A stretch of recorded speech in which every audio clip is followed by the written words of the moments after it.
আমার বাবা আমায় দুঃখ দিচ্ছে না।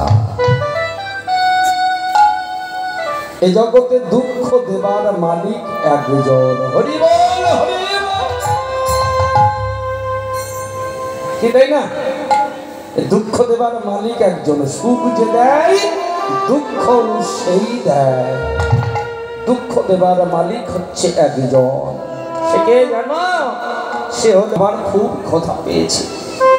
তোমার হাতে যে নাড়ুর থালা রয়েছে দেখছি, দাও না মা, নাড়ুগুলো আমাকে দাও না। মা বলছে না রে না বাবা, এই নাড়ু তোর খেতে হবে না। মা তো জানে কালো কুটের বিষ ওর মধ্যে দেওয়া আছে, খেতে হবে না।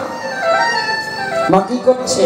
তাড়াতাড়ি করে সরাতে গিয়ে একটা নাড়ু পড়ে গেছে, পড়িয়ে গড়িয়ে ওই কারাগারের ভিতরে চলে গেছে। গড়িয়ে অমনি ওই নাড়ুটা তুলে খেতে যাবে। ভগবান কেমন করুণাময়, যেমন বদনে দিতে যাবে, ভগবান এসে পিছন থেকে প্রহ্লাদ মহারাজের হাতটা টেনে ধরেছে। প্রহ্লাদ কিরে,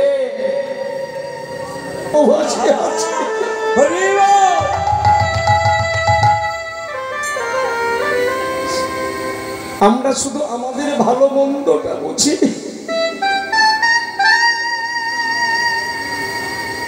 আমরা শুধু আমাদের সুখের কথাটা চিন্তা করি, কিন্তু আমাদের জন্য যে ভগবানের কত দুঃখে আছে, কত কষ্টে আছে, সে যে কত কষ্ট পাচ্ছে আমরা নিজেরাও জানি না। প্রহ্লাদ রে,